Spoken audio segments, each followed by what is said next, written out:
Greetings, everyone. It's update time again. This time around, we've got some kind of classy stuff, so I thought I'd dress a little classier today. Just hide the belly under the shirt there. Okay. Yeah, so got some new Criterion titles. Actually, got a whole bunch of Criterion titles, in addition to a few others that aren't Criterion but are still very cool and noteworthy and classic-y.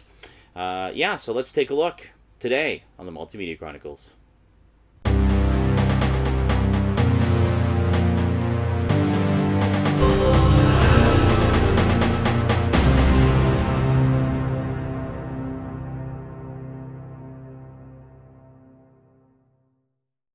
Welcome back. All right, first up, as you may recall, those of you who watch my anime updates, I recently picked up Princess Mononoke on Blu-ray, part of the Studio Ghibli collection. And, well, thought I should carry on with that because there's quite a few films in that collection that I've never seen and that I understand are quite excellent and worth checking out. So pretty much all of the Studio Ghibli ones are going to be blind buys for me. But at this point in time, I'm just trying to find the Blu-rays with the slipcovers because the slipcovers are really classy, especially on the spines there. So for the next one to the collection, I picked up Castle in the Sky, another one by acclaimed director Hayao Miyazaki, and does have the slipcover, as I pointed out in the Princess Mononoke one. The slipcover spines are really nice and gold and shiny. The regular ones are just yellow, so not as cool. But yeah, Castle in the Sky. Never seen it. Definitely looking forward to checking it out. I have yet to be disappointed by anything Hayao Miyazaki does. The handful of films of his that I have seen, I've always really enjoyed, and some of them rank among my favorite anime films of all time. In particular, the Castle of Cagliostro is a big favorite of mine, which should be arriving in the mail any time now, by the way. I pre-ordered it straight from Discotek. They've got their big deluxe edition Blu-ray coming out with all the previous audio tracks, all the previous subtitle tracks, and tons and tons of extras apparently. So really looking forward to that. Next up, this is one that is anybody who watches Ryan Chataway will know that this is one of his all-time favorite movies, and I've been wanting to pick it up for a very long time anyway, but his just unreserved love for this film and always raving about it prompted me to finally get off my tuchus and pick it up. He showed he guest appeared on Saturday Night Insanity a few weeks back, and he presented this particular edition of it, and I asked him if one has never seen the film, is that a good edition to get? And he said yes. So I couldn't resist. So I picked up the Project Pop Art Steelbook release of Das Boot. Yeah, there you go. So this just comes right off. It's just a thing on the back. So you take it off, and there you go. Very, very nice steelbook. So this contains both the theatrical and director's cut editions. Let me just see special anything. Yeah, the theatrical version is 149 minutes long. The director's cut is 208. So quite a difference. And then it is, of course, on 2 discs. There's no real interior art. No, just blue, ocean blue, and just an ad for some of the other Project Pop Art releases. Which, as you know, I picked up a few of these. I got the Fifth Element one, and I got Leon the Professional, and there's quite a few in this collection, a lot of which I already have in other editions, so I'm not really that concerned about picking up the rest of them. You know, as far as being a collector, I'm not the type that just sort of collects everything under the sun blindly. I do tend to be, believe it or not, I do tend to be somewhat selective, and there's certain things that I'll only pick up if, you know, it's a particular edition I'm interested in. But yeah, I've never actually seen Das Boot. It's one, you know, big notable film that I've been meaning to check out for a very, very long time, and at long last I can. And needless to say, I will be watching the director's cut version for my first experience with this. Yeah, so well recommended, Ryan. Definitely looking forward to checking this out. Alrighty, so there you go. Next up, this is another one that this is actually the second Blu-ray release that came out. The first one received some criticism for not being that great of a transfer. It was an old MPEG-2 encode, and it was another case of, despite having the same cover as the Super Deluxe DVD edition, it did not have all of the extras from said Super Deluxe DVD edition. This one, however, basically makes up for it. We have Kingdom of Heaven, the Ultimate Edition. Now this is pretty cool. This actually has all 3 cuts of the film. Yes. You've got the theatrical version, which is 144 minutes long, the director's cut, which is 190 minutes, and the Roadshow director's cut version, which is 194 minutes. So there you go. So every possible version of Kingdom of Heaven you could possibly want to see. Plus, it's a 2-disc set loaded with extras. Just hold on a second. And it's not one of these 2 discs where one's a DVD, one's a Blu-ray. No, they are both Blu-ray discs. So pretty cool, and even cooler, the fact I got this for about $8. It was just in the bargain bins, so I grabbed it. I thought, yeah, Kingdom of Heaven for $8, why not? Still haven't seen it. Annetta actually had the aforementioned deluxe DVD edition for many years, and I think she watched it and she really liked it, but I just never got around to seeing it. So now I finally can. So definitely going to enjoy checking that one out. Now, that is it for the non-Criterion releases, so let's get into the stack of new Criterions, shall we? First up, this is one that I wanted to pick up the DVD edition for a very long time and just kept waffling about. And then they put it out on Blu-ray, and I've been waffling about the Blu-ray for ages. And then finally I decided to bite the bullet and pick it up. So I picked up David Cronenberg's Videodrome. Yeah, I actually just watched this today for the first time in probably 25 years. And wow, what a trippy movie. Definitely not one for the squeamish. So if we pull it open here, the case actually looks like a Betamax tape, which is pretty cool. One thing I find interesting about it, though, is if you look on the Betamax tape label, it mentions Video 8 and Digital 8, which would not have been invented yet in 1983. Aha! Gotcha, Criterion! So yeah, death to Videodrome! Long live the new flesh! Hear, hear. Alright, really cool set, as always, loaded with extras.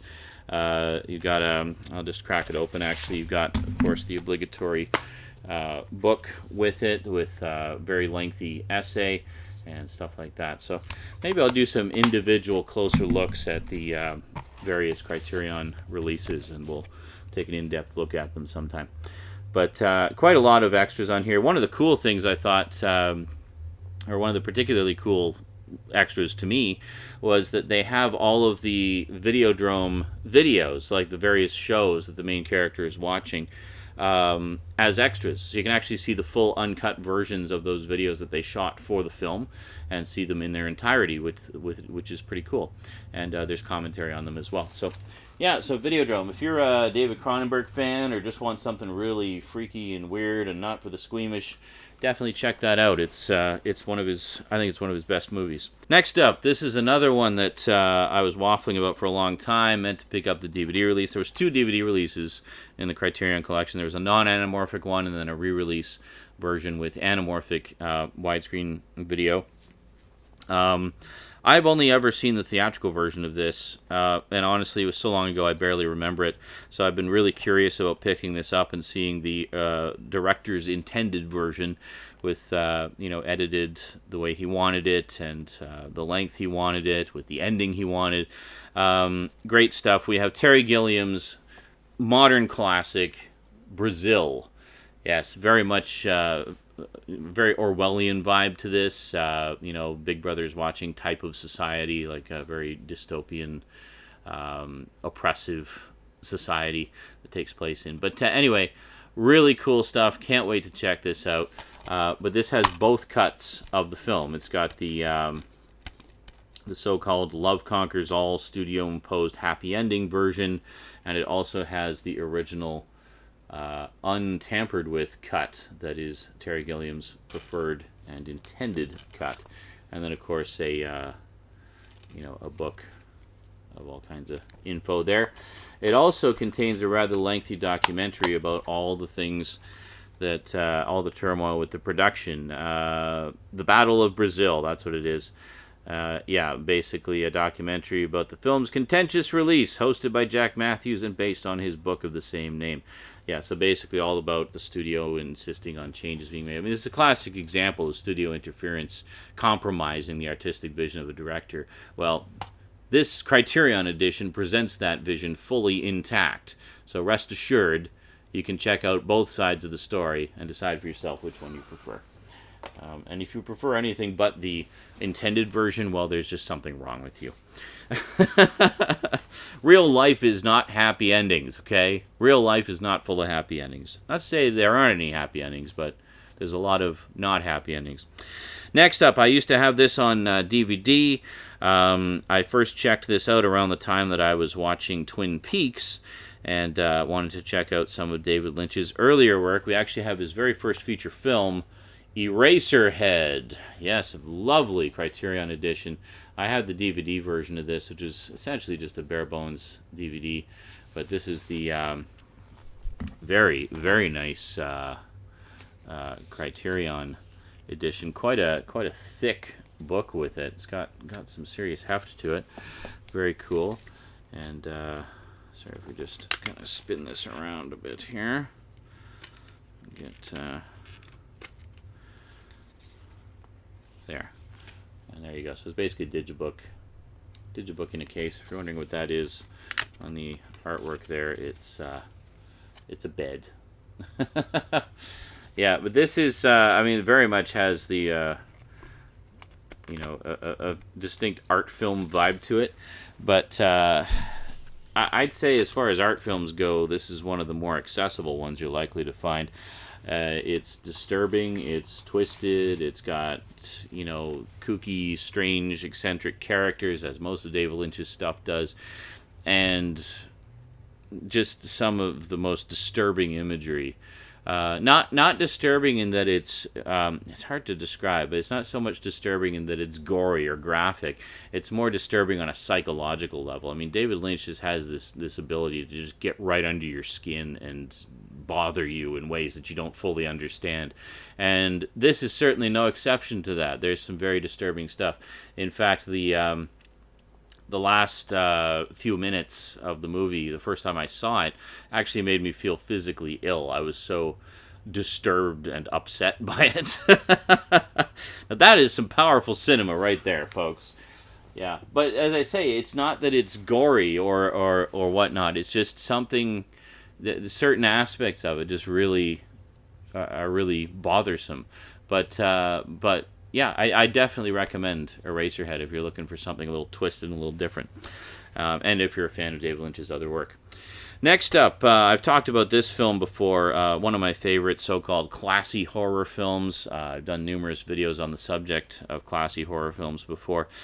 This is one of the all-time greats, I think. Based on Henry James' Turn of the Screw, we have The Innocents. Yeah, with Deborah Kerr. But it's just a fantastic, fantastic film. Beautiful, photography, just a fantastic use of black and white in this really stark contrast, deep inky blacks and vibrant whites and mysterious grays. But I always loved this movie ever since my mom gave it to me on VHS, just because she thought I would enjoy it, knowing how much I enjoyed films like The Haunting. And she said, yeah, if you like The Haunting, you'll probably really like this too, because it's kind of in the same genre, subtle ghost stories and stuff like that. And yeah, definitely, it's actually become one of my favorites now. So here, once again, as we always do, we've got the booklet and disc there. I don't know that there's much in the way. Yeah, there's no artwork underneath. It's just black. But yeah, as I recommended it before, I recommend it again. I mean, if you're only going to get one edition of this, get this one, because this is, I believe it's Blu-ray debut, actually, thanks to the Criterion collection. So very, very cool indeed. And last, but certainly not least, I've been really keen to build my Akira Kurosawa collection. Now, this isn't a Kurosawa film, but But, you know, I do enjoy a good samurai film, and that's one of the reasons I enjoy Kurosawa's stuff so much, is because he does some of the greatest samurai films ever made. Well, this is another one that's pretty worthy of note. From Kihachi Okamoto, we have The Sword of Doom. Yeah. Now, this was released on DVD a while back by the Criterion release. A lot of their Blu-ray releases are upgraded versions of previous releases, and they actually keep the same numbering. This is number 280, for example. But yeah, Sword of Doom, basically, it's about a samurai who just kind of finds himself getting pulled into a world of violence and how it corrupts him and stuff like that. So basically, from the sound, I haven't watched it yet, but from the sound of it, it sounds like a very intensive character study of a samurai who is just overwhelmed by the violence and bloodshed around him, and a lot of which he causes himself. So there you go, Sword of Doom.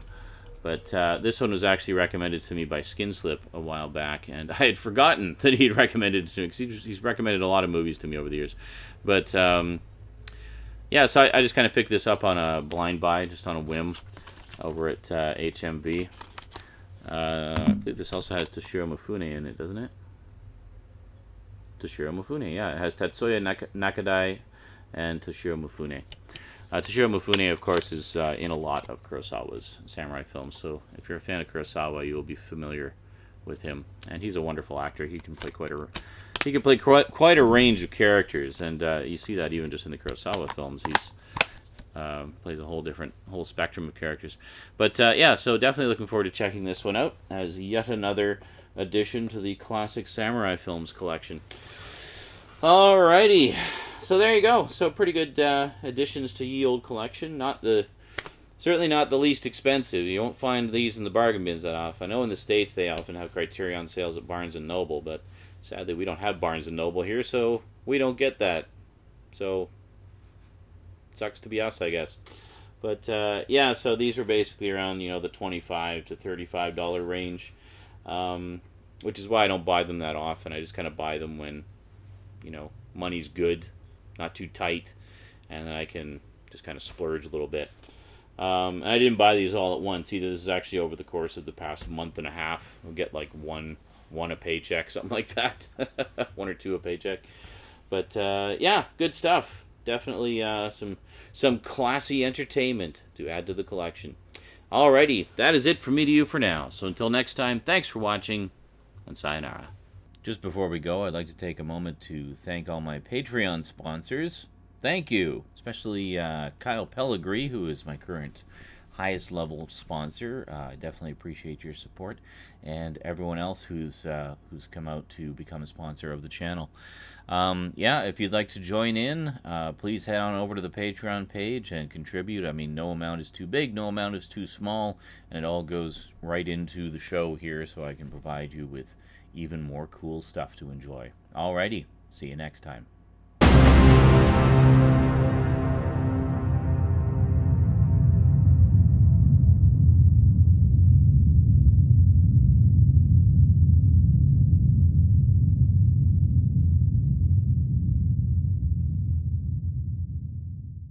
Death to Videodrome. Long live the new flesh. Fuck.